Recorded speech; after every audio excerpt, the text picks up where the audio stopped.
You know the saying, it's not what you know, it's who you know. But in this social media age, it's not just what you know, it's who you know, but it's who knows what you are doing or who knows what you know. Hey guys, welcome back to the Leadership Stack Podcast, the podcast for entrepreneurs by entrepreneurs to increase your leadership, teamwork, and profits. This is your host, Sean C., aka Mr. CEO at 22.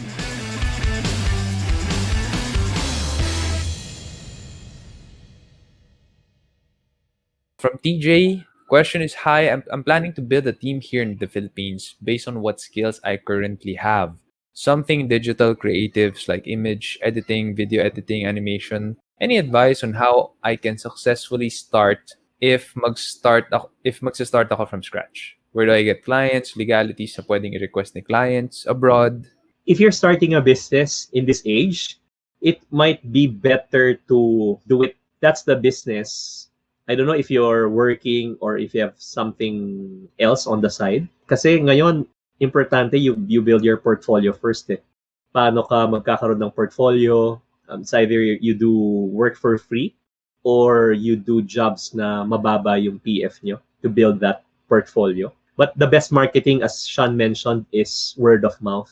That's how you start in any business. So you talk to people in your warm list, and then you start getting recommendations. Don't get referrals. You call them recommendations. Kasi yung referral is, oy, refer mo naman ako dun sa tito ng tito mo ng kapitbahay nila na kamag-anak nila sa ganitong probinsya. Okay, sige, bibigay sa number, tawagan mo. I was referred by ni tito ni ganyan, ni ganito. But if it's recommendation, they will connect you directly to that person, being the bridge. Oh, by the way, my friend is starting this ganyan. Di ba you need? I'm connecting you to him. This is ganyan. So meron siyang may bridge na nag-connect sa iyo directly na tao. And from there, that's when you will find out kung ano yung mga services na kailangan ng mga clients mo. That's how most businesses start. It's really hit and miss.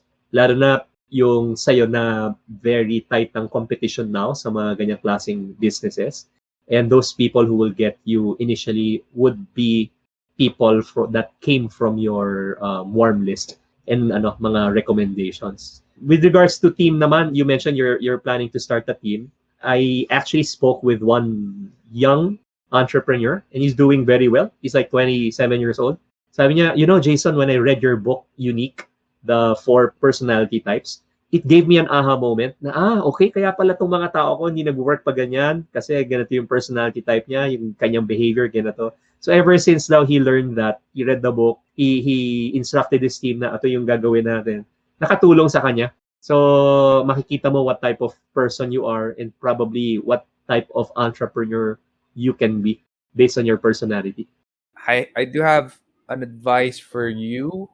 Legalities for clients abroad, you don't have to worry about that if you can accept payment through, for example, PayPal. If you don't, even if you have a contract here, even if you have a legally binding entity here, but they're gonna be signing it from all the way from the USA, and they don't have a legal entity here to represent them, to bind them to your contract, they can just up and leave. They can just opt not to pay you. So it's quite tricky if you're a freelancer or even if you're a business and you're going to be doing work for companies abroad and you don't have a legal entity there or you don't have an organization there who can represent you. It's difficult when things get dirty or messy.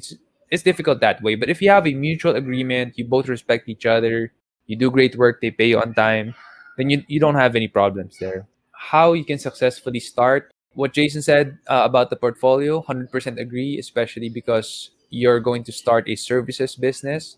So how I started with SEO, I had my God and You blog when I started out. The articles are still up. You can find it in my sean.c website. So I wrote a lot of articles about my faith, my journey in God as a single Christian man during that time. And I made sure that I rank for the keywords that I wanted. I actually learned SEO because no one was reading my stuff. I wanted people to read my stuff. So it's kind of baliktad, no? So I had to learn SEO because my blog was not getting any traffic. And my blog was actually my first portfolio. My first client was Scuba World. It's the biggest scuba diving company in the Philippines during that time. And believe it or not, wala akong portfolio nun. So when the owner asked me, "Can I see past work?" I said, "Well, if it's okay for you to for me to show you my personal blog, then yeah, sure." And sabi niya, "Sige, show me the personal blog." So I showed him. As funny as it sounds, right now I cannot believe. No, looking back, I can't believe I did that. I really can't. It worked. I landed the deal, and that's my first client. It's good money, and that's what I used to grow the business. So you also have to have some guts now when you pitch.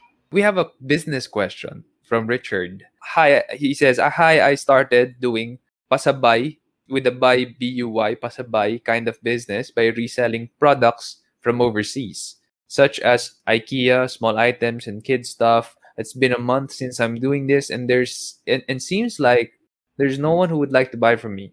Any advice if you think this business is wrong? I'm an introvert, and somehow I'm asking people to buy my stuff, and it's really hard. It's really hard for me to ask people to buy my stuff." Well, if you're shy about it, then you might be the best kept secret. Kasi sa ginagawa natin, it's the same eh. For example, with me as a speaker, I coach some financial advisors sa insurance, real estate. We have to get ourselves out there, including our business.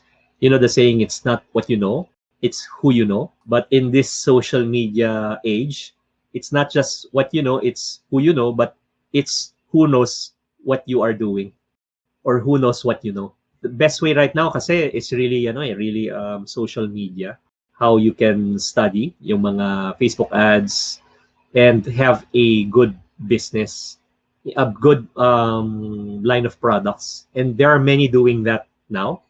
Medyo nagiging mas saturated na siya, no? But kasi kailangan mag-attach ka ng ng narrative dun sa product mo eh. There has to be a story. In other words, for example, let's go back to speaking. Daming speaker eh, why would I get Jason Lo? Daming speaker, why would I get Sean C? But people would get us because of the narrative or our personal narrative that resonates with them. May isang website, ang pangalan niya significantobjects.com. Tapos yung mga items na ordinary items, let's say a plastic banana. So yung significant objects na plastic banana, ang price yan a few cents, but they were able to sell it ng $78. So kumbaga, ang presyo niya wala pang 50 pesos, pero nabenta niya ng mga 4,000 pesos. And ang dami nilang mga items na ganun. It's just because of a narrative. Parang Supreme. Diba? T-shirt lang naman yung Supreme eh. Pero pag nariman na ng Supreme, natatak, boom! Ayun na. Times 1,000 na yung presyo. Or yung mga well-known brands. So finding a way to create that narrative na kasi people don't buy your products eh. People buys you before they buy the product or they buy any opportunity. So you have to find a way to do that. And then para sa pagiging introvert mo, okay lang 'yan kasi social media lang naman, i-message mo lang naman sila. Yun din ang safety ngayon ng mga introverts. Believe it or not, I'm an introvert. So you don't really have to talk to people, hey, kamusta? But you can just message them. And I don't, 'di ba? Kahit na introvert ka, it's more convenient doing that. You start with your warm market, message them, pakita mo yung mga products, tapos gawa ka ng narrative why this is better than other pasabays. Yung mga ganon. Tapos meron kang cat emoji doon, yung picture na nagmamakaawa. Kung ipikit-pikit, dadami yung sales mo niya. But yeah, no, galing. So what I got from that is storytelling. Storytelling is very important. How you tell the story about your product, what it does, the benefits, how you bought it, how difficult it is to get it. It could be from different angles. When you're the one telling the story follows you. That is one way to differentiate yourself and to make your product more interesting. I couldn't believe that a plastic banana would sell for that much. It's just crazy, Great. no? Pero galing, the power of storytelling. So Richard, that's one thing that you could try doing. Marketing is definitely something that you must do, and one of the best ways to market, especially when you're new in the industry, is storytelling. And after that, of course, you have to follow up with great customer service. You have to have promoters, people who bought from you that will share your story to other people so that they can also buy from you. Word of mouth marketing is still the best form of marketing today. You know, Sean, I teach that in my speaking program. I'm sure you've heard of this, no? Yung storytelling, elevating it into story selling. Yeah. So you're doing story selling, and sometimes you don't even need to sell anymore. You sell without selling using the power of stories. Thank you, brother, for your time tonight. We really appreciate it. We learned a lot. I think we're better for it. Thank you for having me, Sean. And congratulations. You're the most one of the most masipag na podcasters. This episode is partnered up with Armory.ph. Armory is an online watch store and is the exclusive distributor of the brands TW Steel, Dion Milano, Fonderia, Luminox, and Mondane in the Philippines. Yes, folks, those are Italian watch brands. If you are looking to buy your next go-to luxurious everyday watch, go to Armory.ph and enter the coupon code LS30. Armory.ph delivers straight to your doorstep with a security tape to make sure that your package is safe from theft, arrives on time, and is guaranteed working 100%. Go to Armory.ph and buy your first luxury watch today. When people talk about value, we have to go back through, we identify with, is this prospect actually a prospect that we can close in the current state with their needs and what we can deliver on? If all of these boxes are ticked and they are just sitting on the fence because they either don't know you well enough, they don't like you enough, they don't trust you, or there's something else going on, they haven't done it.